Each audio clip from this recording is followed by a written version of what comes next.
పానంబు. భగవంతుడు పరమాద్భుతమైనటువంటి శరీరాన్ని ఇచ్చాడు. ఇందులో గ్రహణ శక్తినిచ్చాడు. ఎవరి స్థాయిలో వాళ్ళు ఏ విషయాన్నైనా పట్టుకోగలరు.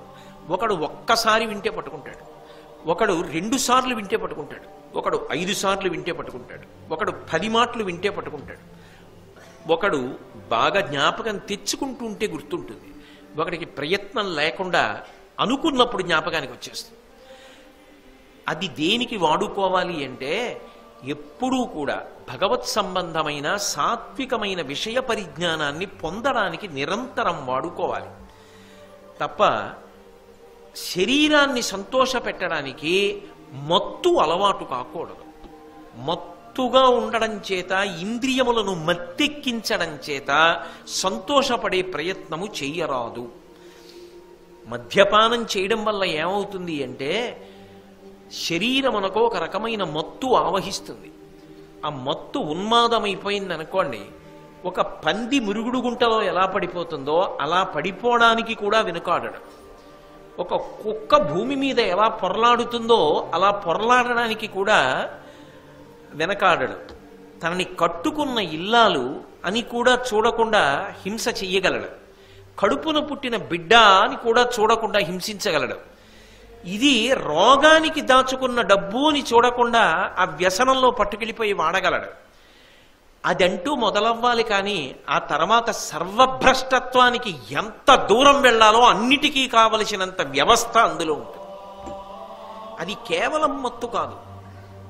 ఆ మత్తు ఆ తర్వాత ఎన్ని తప్పు పనులైనా చేయించేస్తుంది.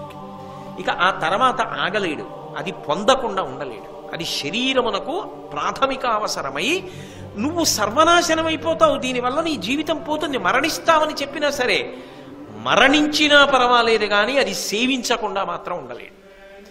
ఇది బాహ్యంలో వచ్చే భ్రష్టత్వం. ఆంతర భ్రష్టత్వం ఏమిటో తెలుసా? చాలా దారుణమైన ఫలితం ఎందుకు పొందుతాడంటే, ఇక్కడ ఎవరున్నారు? పరమేశ్వరుడు అగ్ని రూపంలో ఉంటాడు. అహం వైశ్వానరో భూత్వా ప్రాణినాం దేహమాశ్రితః ప్రాణాపాన సమాయుక్తం పచాన్యన్నం చతుర్విధం. మనం ఏది నవిలి తింటున్నామో, ఏది తాగుతున్నామో, ఏది చప్పరిస్తున్నామో అటువంటి పదార్థములన్నీ కూడా లోపల అగ్నిహోత్ర రూపమై ఆయన పచనం చేసి జీర్ణం చేసి శక్తిని కండరములకు ఇచ్చి శరీరము తేజస్సుని పొందేటట్టు, శక్తిని పొందేటట్టు చేస్తున్నాడు. అక్కడ యజ్ఞం చేస్తున్నారనుకోండి, యజ్ఞగుండంలో అగ్ని ప్రజ్వరిల్లుతోంది. నువ్వు 4 మోదుగు పుల్లలు తెచ్చావనుకో మంచిది, 4 ఆవు పేడ పిడకలు తెచ్చావనుకో మంచిది, నువ్వు ఆవు నెయ్యి తీసుకొచ్చి ఇచ్చావనుకో మంచిది, నువ్వు ఏమీ ఇవ్వలేదు, ప్రదక్షిణం చేసి నమస్కారం చేసావనుకో మంచిది. కానీ అందులోకి తీసుకొచ్చి సారా పోశారనుకోండి, ఎంత ధూర్త చేష్టితం అది. ఇక్కడ యజ్ఞపురుషుడు అగ్నిహోత్రమై వెలుగుతున్నాడు.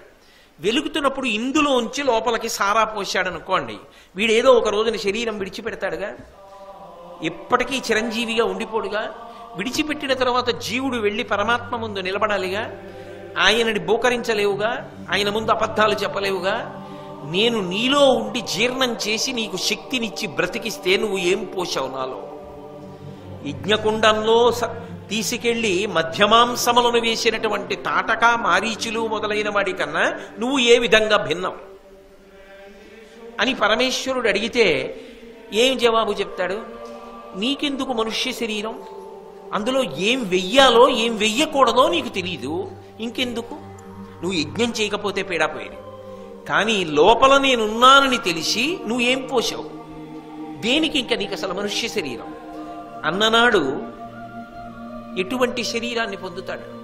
ఎంత పాపాన్ని మూటగట్టుకుంటాడు? పైగా అది ఒక జన్మతో పోయేది కాదు. పాతకము అంటే కొన్ని కోట్ల జన్మలు భయంకరమైన రీతిలో ఫలితాన్ని ఇస్తుంది. పంచమహాపాతకములు అని ఉన్నాయి. అందులో ఒకటి ఏది అంటే మద్యాన్ని సేవించడం. అందుకే బ్రహ్మ, హేమ, రీచ, సురాపో, గురుతల్పహ. మద్యాపానం చేయడం పంచమహాపాతకాల్లో ఒక మహాపాతకం. ఇది అలవాటు ఉన్నదనుకోండి, వాడు అది లేనప్పుడు ఎంత మంచివాడైనా యువతల వాడు వాడిని స్నేహితుడని చెప్పకూడదు. ఆయన ఎవరండి అన్నారనుకోండి, నవ్వి ఊరుకోవాలంతే. ఆయన నా స్నేహితుడండి, నా మిత్రుడండి అని నువ్వు పవిత్రమైన స్థలములలో కానీ పెద్దల దగ్గర కానీ చెప్పడానికి అవకాశం ఉండదు. ఎందుకో తెలుసా? అలా కాని చెప్తే 5వ పాతకం చేసిన వాడు వీడవుతాడు, వాడిని మిత్రుడని పిలిచినట్టు. తత్సంసర్గీచ పంచమః బ్రహ్మ హేమః రీచ సురాపో గురుతల్పకః. ఈ 4 పాతకాలు. ఈ 4 పాతకాలు చేసిన వాళ్ళల్లో ఏ ఒక్క పాతకం చేసిన వాడైనా నాకు స్నేహితుడిని చెప్తే వాడు పంచమహాపాతకాల్లో ఒక పాతకం చేసిన వాడు వీడు కూడా అయిపోతాడు. అది 5వది. అంటే ఎంత ప్రమాదకరమైన స్థాయికి వెళ్ళిపోతున్నావు మనిషి వై పుట్టి. ఎందుకు దాని జోలు? అసలు లోకంలో సంతోషంగా సేవించడానికి పరమాత్మ ఎన్ని పదార్థాలు ఇవ్వలేదు? ఆఖరికి డబ్బులు లేకపోతే అది లోపలికి వెళ్ళి మంట పెట్టి కాల్చేస్తుందని తెలిసినా కూడా తాగి పడిపోవడమా? వైద్యశాలకి వెళ్ళి వైద్యులు సేవ చేస్తుంటే ఒక పక్క నుంచి నరంలోకి మందెక్కిస్తుంటే, మందంటే నా ఉద్దేశం ఔషధం ఎక్కిస్తున్నా కూడా అది లేకపోతే చచ్చిపోతామని చొంగగా అర్చుకుని కొట్టుకోవడమా? ఎంత దారుణం అండి అసలు. నిజంగా మనిషి తనని తాను ఎంత ఈడ్చేసుకుంటున్నాడు కిందకి. ఇది నిర్మోహమాటంగా నిర్దాక్షిణ్యంగా ఖండించి పెద్దలు పిల్లలకి అలవాటు చేయకపోతే అదేదో పెద్ద గొప్ప విశేషం అన్నట్టుగా, నువ్వు అన్నం తిన్నావా, అన్నం తినకపోతే భోంచేయబోయ్ అనడం ఈ జాతి సంప్రదాయం. మంచినీళ్ళు తాగావా నాయనా, ఎప్పుడు తిన్నావో కాసిని పాలు తాగు అనడం ఈ జాతి సంప్రదాయం. ఇంటికొచ్చిన వాడికి ఇంత మధుర పదార్థం పెట్టి తాను తినడం ఈ జాతి సంప్రదాయం. ఏదైనా సంతోషం కలిగితే 10 మందిని పిలిచి అన్నం పెట్టడం, పలహారం పెట్టడం ఈ జాతి సంప్రదాయం. అటువంటి జాతి సంస్కృతిలో పుట్టి ఏదైనా సంతోషం కలిగితే గ్లాసు గుద్దించుకుని శబ్దం చేసి తాగుతావా? అదే ఈ జాతి సంప్రదాయం. నిర్మోహమాటంగా విమర్శించి నిరుత్సాహపరచకపోతే రాబోయేటటువంటి కాలంలో యువత సర్వనాశనమైపోతారు.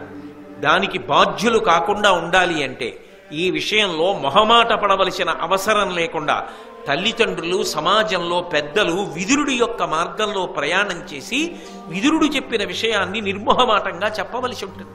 లేనినాడు జాతి భ్రష్టమైపోతుంది. ఈ దేశానికి మూలస్తంభం యువత. అటువంటి యువత ఇటువంటి దురల్వాట్ల పాలైపోతే పెద్దలైన మహాత్ములు సర్వేపల్లి రాధాకృష్ణన్ గారు, అబ్దుల్ కలాం గారు ఇటువంటి వారు కన్న కలలు ఏమైపోతాయి? అందుకే నిర్మోహమాటంగా విదురుడు చెప్పిన మాట మనం చెప్ప. Thank you for watching. If you enjoyed this story, please like, share, and subscribe for more videos. Thank you for watching. If you enjoyed this story, please like, share, and subscribe for more videos.